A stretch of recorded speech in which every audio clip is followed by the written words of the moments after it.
নমস্কার, আমি তোমাদের অপরাজিতা। গত 8ই মে আমি সোশ্যাল মিডিয়ায় কিছু ভিডিও পোস্ট করি যেখানে আমার পরনে পোশাক ছিল সেনা জওয়ানের। তো এই ভিডিওগুলো পোস্ট করার পরে মানুষের এত পরিমাণে সমালোচনার সম্মুখীন হতে হয়েছে আমার, যার কারণে আমি 24 ঘন্টার মধ্যে ভিডিওগুলো ডিলিট করে দিয়েছি। আমি জানি এটা আমার অত্যন্ত পরিমাণে একটা ভুল হয়েছে। দেখো, মানুষের সবার পক্ষে তো জানা সম্ভব না, পৃথিবীতে তো অনেক রকম রুলস আছে। আমি জানতাম না এই রুলসটা, তো আমি ভুল করে এই কাজটা করে ফেলেছি। আর এর সাথে সাথে আরো একটা কথা বলতে চাই, আমার বাবা 20 বছর ধরে দেশের সেবা করেছেন। আমার বাবাও একজন রিটায়ার্ড সৈনিক। সো তা সত্ত্বেও আমার ড্রেসটা পরা উচিত হয়নি। আমি খুবই ভুল করেছি, আমি সেটা বুঝতে পারছি। আর যে ভিডিওগুলো এখনো পর্যন্ত সোশ্যাল মিডিয়ায় ঘুরে বেড়াচ্ছে সেগুলো আমার ফেক আইডি। আমার নিজের আইডি থেকে আমি ভিডিওগুলো সঙ্গে সঙ্গেই ডিলিট করে দিয়েছি। সো আমি খুব বড় ভুল করে ফেলেছি, আপনারা দয়া করে আমাকে ক্ষমা করে দেবেন। মানুষ মাত্রই ভুল হয়, আমাদেরকে সবাই ক্ষমা করে দেবেন। নমস্কার, জয় হিন্দ, জয় ভারত। দেখুন ভিডিওটাকে, আমি হঠাৎ করে ফেসবুক স্ক্রোল করতে করতে এই ভিডিওটা এলো। বর্তমান দেশের পরিস্থিতি কতটা খারাপ পরিস্থিতির মধ্যে দেশ চলছে, আর এই সব 2 টাকার সোশ্যাল ইনফ্লুয়েন্সার তারা আমাদের সেনাবাহিনীর বিএসএফ এর ইউনিফর্ম পরে রাস্তায় ধেই ধেই করে নাচছে।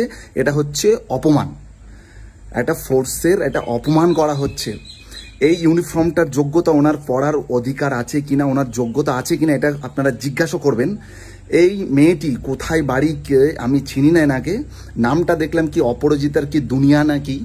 ইনি হচ্ছেন সোশ্যাল মিডিয়াতে ধেই ধেই করে নাচা একটা সস্তার ইনফ্লুয়েন্সার। মানে এদের এতটুকু বোধ বুদ্ধি সেন্স নেই যে একজন ভারতীয় ফোর্সের প্যারামিলিটারি বিএসএফ জওয়ানের ইউনিফর্মকে মজাক বানাচ্ছে এরা। মানে আপনি নাচুন, যাই ইচ্ছা করুন, আপনার যেটা ইচ্ছা করুন, কোনো অসুবিধা নেই। সমাজ তো আপনারা খারাপ করেই দিয়েছেন, কিন্তু এরপরেও আপনারা সেনাবাহিনী ফোর্সের কাউকে ছাড়ছেন না।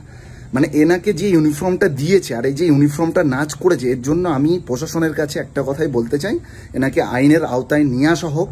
নাহলে আজকে এই যেভাবে মজাক বানিয়েছে, রাস্তাঘাটে নাচ করছে সেনাবাহিনীর পোশাক পরে, এটা আমাদের ভারতীয় মানুষের জন্য অনেক বড় লজ্জা ছাড়ার কিছু নয়। এই হচ্ছে সস্তার ইনফ্লুয়েন্সার।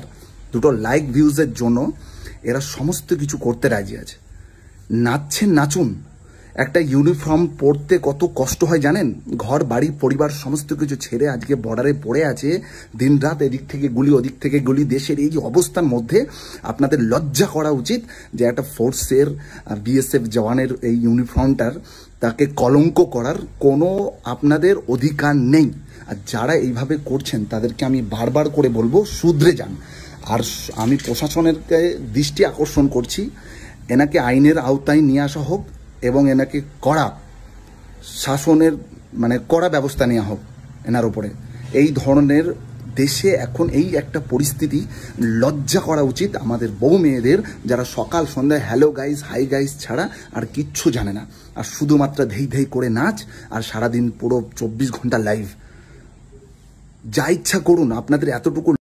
জানি অপরাজিতা দিদিভাই খুব খারাপ কাজটা করেছেন, তো দাদাভাই একটা কথাই বলবো, ক্ষমা চেয়েছে যখন, আপনারা সবাই ওনাকে ক্ষমা করে দিন, আর এটাই বলার ছিল।